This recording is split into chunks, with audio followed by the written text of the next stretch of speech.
अगला सूत्र है शक्ति संधाने शरीरोत्पत्ति ही। संधान शक्ति का, शक्ति और संधान शरीर की उत्पत्ति। शक्ति क्या? शक्ति अर्थात साक्षात शिव। शिव की जो क्रियात्मकता है उसी का नाम तो शक्ति। तो शक्ति संधाने, अगर आप उसके लक्ष्य बना करके उस लक्ष्य में आप निरत हो जाए। संधान क्या होता है पहले भी समझा चुके हैं। संधान होता है लक्ष्य निर्धारित करना और फिर लक्ष्य में आप मिल जाना, आपको अपने आप को मिला देना, लक्ष्य के प्रति पूरे रूप से समर्पित होना। ऐसा सामान्य काम नहीं है। संधान शब्द योग का है, शैव दर्शन का है, इसका विशेष अर्थ। संधान पहले भी आप उसको चित्त में धारण कर लीजिए, लक्ष्य निर्धारित कर लीजिए, फिर लक्ष्य के प्रति अपने आप को, जो आपकी शक्तियां हैं आपके शरीर के भीतर, उन शक्तियों को पूरा केंद्रित कर दीजिए, एक फोकस बनाइए और वो फोकस आपका पहले निर्धारित करिए। वो शास्त्र सम्मत हो, गुरु सम्मत हो, और आपने अपने आप को उसके लिए तैयार कर लिया हो। ये तीन आवश्यकताएं पूरी करने के बाद आप संधान करिए। राम सर संधान करते हैं, आप शक्ति संधान करिए। शक्ति संधान, यही शक्ति संधान है। तो शक्ति संधाने, ये शक्ति संधान क्या है? जो आपकी इच्छा है, वो इच्छा आपकी कुमारी उमा हो गई है।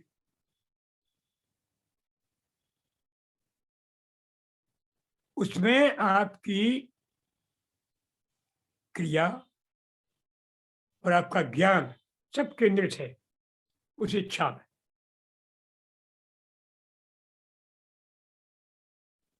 ना आपका शरीर, ना आपका और कहीं ध्यान, एकाग्र ध्यान, सतत ध्यान, चलते हुए ध्यान, बैठे हुए ध्यान, खाते हुए ध्यान, पीते हुए ध्यान, ये सब शक्ति संधान। आप भोजन करेंगे, कर रहे, शरीर के लिए कर रहा है, शरीर खा रहा। ये योग की बड़ी चरम स्थिति है। सामान्य योगी की बात ये नहीं है। शक्ति संधाने शरीरोत्पत्ति। जब आप ऐसी करते हैं स्थिति, ये साधना, तो आप शिव के उस गुण से जुड़ जाते हैं, क्योंकि आपकी शक्ति तो आपके पास आ चुकी, उमा आपकी। लेकिन अब उमा के गुणों से जुड़ने के लिए भी पूरा ध्यान करना है। आना अलग होता है। शक्ति जागरण कर लेता है, बहुत से गुरु हैं आज जिन्होंने हाथ रखा और आपको कुंडली जागृत हो गई, लेकिन जागृत होने के बाद फिर वो चली गई वहीं की वहीं। आपको प्रयत्न करना है। तो शक्ति को संधान करना का मतलब यह है कि आप पहले से तो तैयार हैं। आप योग की उच्चतम भूमिका में पहुंचे हुए हैं। आप सामान्य नहीं हैं, आप हम नहीं हैं, आप तुम नहीं हैं। आप हम तुमसे ऊपर उठा करके वो हो गए हैं। उस वो के बिन की स्थिति की बात कर रहे हैं कि उनको अपनी स्थिति में दृढ़ होने के लिए जो बार-बार अभ्यास करना है, इच्छा शक्ति पर केंद्रित करना। ये इच्छा शक्ति केंद्रित होती है तो अब आपका सिद्धांत आपको मालूम है कि इच्छा के भीतर दोनों बातें निहित हैं, ज्ञान और क्रिया। क्रिया कुछ अलग नहीं है, ज्ञान का घनीभूत रूप ही क्रिया है। आपको ज्ञान हुआ है नहीं, सूचना नहीं, ज्ञान। ज्ञान अर्थात बोध, जो आपके सारी इंद्रियों से परे मन में जो आप केंद्रित हो गया है। वेद में जो शिव शंकर सूक्त है उस उसमें यही कहा है। ऋषि प्रार्थना करता है, तन्मे मन शिव संकल्प, उसका मन में संकल्प तो आता है, लेकिन वो संकल्प दृढ़ करने की बात कर रहा है। मन हो जाए दृढ़ संकल्प मय, यानी वहां नीत हो जाए। शुभ संकल्प आपके मन में भी आता है, हमारे मन में भी आता है, सबके मन में आता है। थोड़ा सा ठहरता है, थोड़ी देर काम भी कर लेते हैं संकल्प से, लेकिन संकल्प बद्धमूल हो जाए, हमारी बुद्धि दिशना हो जाए। दिशना अर्थात शुद्ध ज्ञान से युक्त चट्टान। आप मनीषी हो जाए, आपकी बुद्धि मन के ऊपर बैठ जाए और मन बुद्धि से युक्त होकर के काम करे सतत। अभी नहीं, थोड़ी देर के लिए मनीषी आप में विश्लेषण कर दिया हमें कि आप तो मनीषी है, हम नहीं है मनीषी। आपके मन पर ईश ईश बन जाए, ईश्वरा करने लगे कौन? बुद्धि। बुद्धि कौन है? ये शुभ है। तो वो शुभ संकल्प वहां स्थिर हो गया और फिर आपसे अशुभ कुछ होगा ही नहीं, ऐसी स्थिति।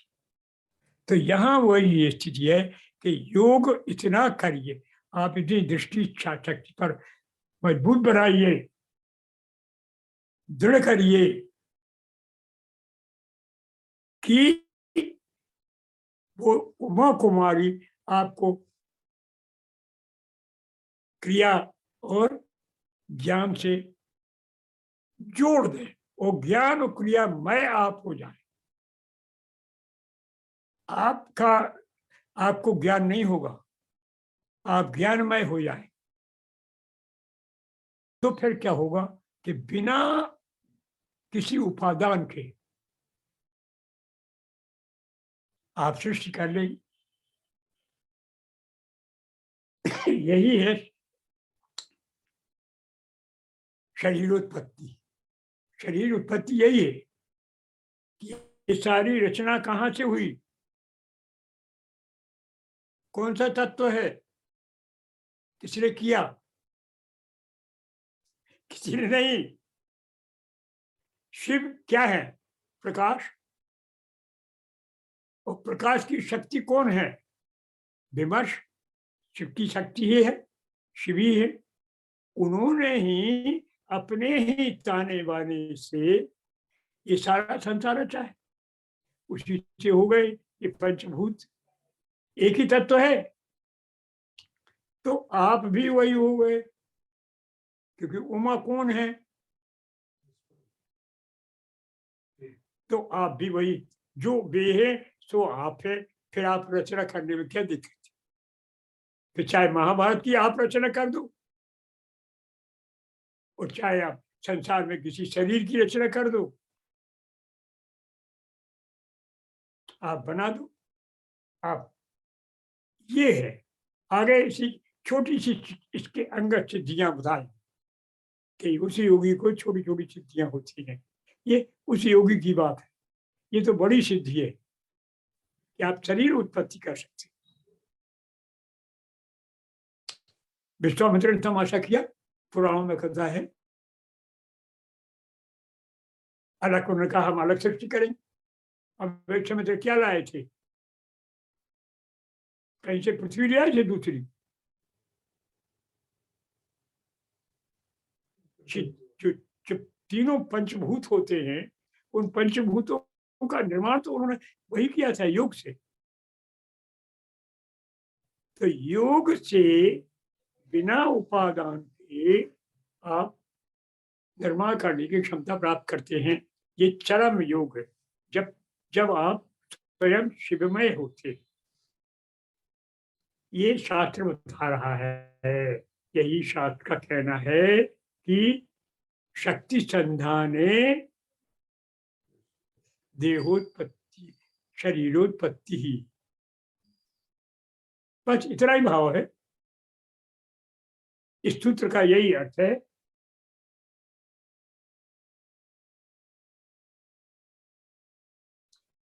क्यों? यथेच्छा व्यर्थितो ध्याता। देखिए स्पंद कारिका में कहा बात कही, यही यही बात में कही है।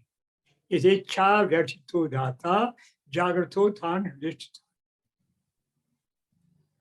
जो योगी होता है, थोड़ी सी जो इच्छा को धारण करता है, जो और जिन अर्थों को वो प्राप्त मन में चिंतित करता है, उसको प्राप्त होती है। कहां से? आपने कहा कि आपका मित्र आपको आ जाए, मित्र आपको, ये छोटी शक्ति है, उसी का छोटी। आपने कहा किसी भूत प्रेत से, तो वो दे दिया। वो तो बनाया नहीं आपने, आप रचना कर देंगे।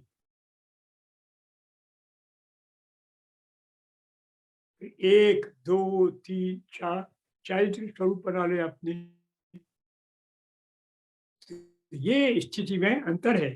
ये योग की स्थिति है, ये किसी दूसरे प्राणी से मंगाने की नहीं है।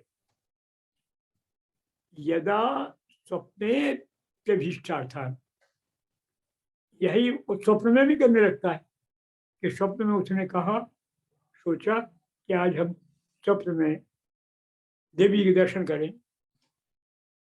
सोया, देवी जी सामने खड़ी। स्वप्न में उसने कहा कि आज हम ये देखेंगे कि इस किले के भीतर है क्या। स्वप्न में देखो, आप किले के अंदर का सब देखा जाए पूरा, जो आपने कभी देखा नहीं। बहुत से लोगों को वैसे ही स्वप्न हो जाते हैं अच्छे, जिसमें वे कभी जो नहीं देखा है, वो क्या कारण है कि उनका चित्त केंद्रित है उसमें। कई बार हो जाता है, कई लोगों को हो जाता है कि जो, तो ये वही है।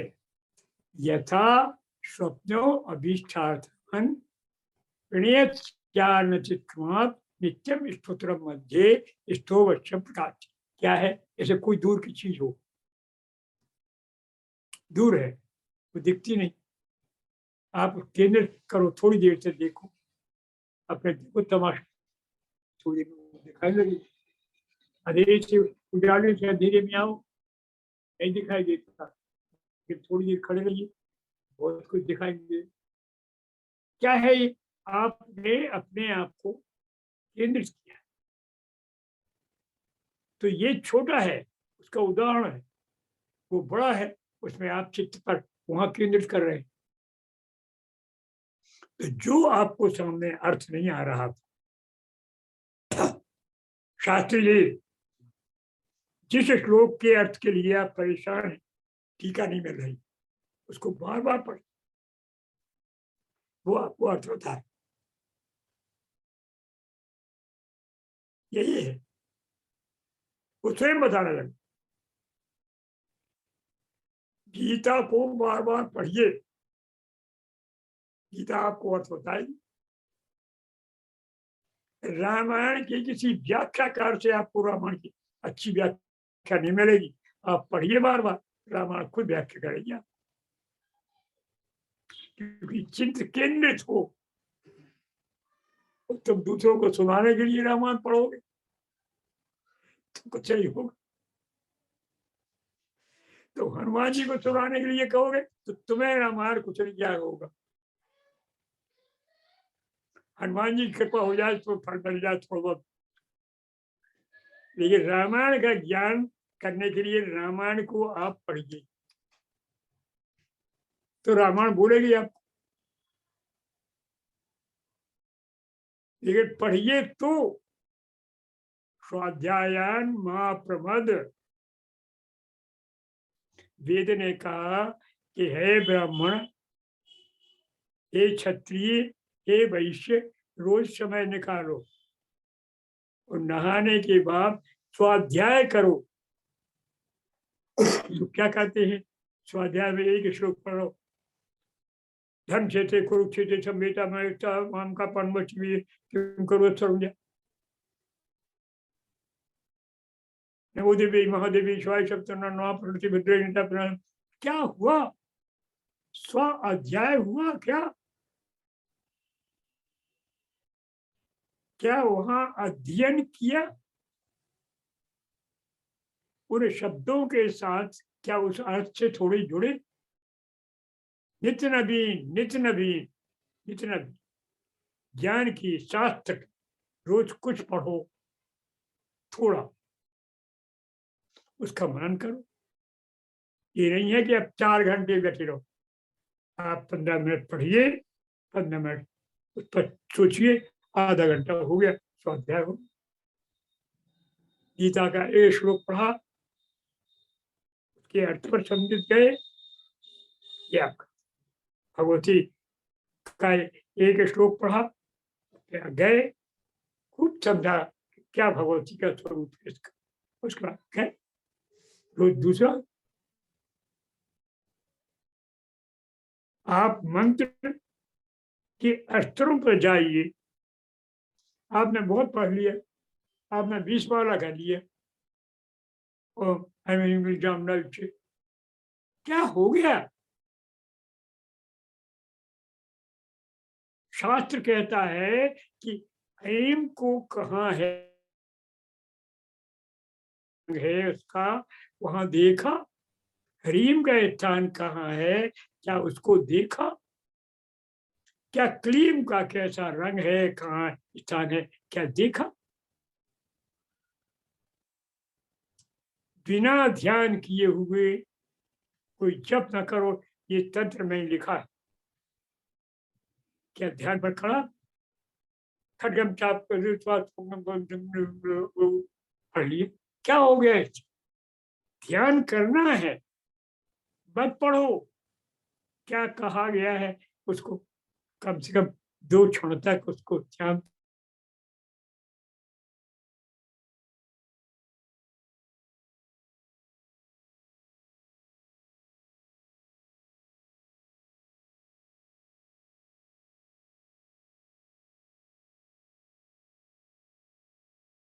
यही है उमा शक्ति के ध्यान केंद्रित करिए और इसी से शरीर उत्पत्ति होती है, सृष्टि होती है। आज यही इतना छोड़ा।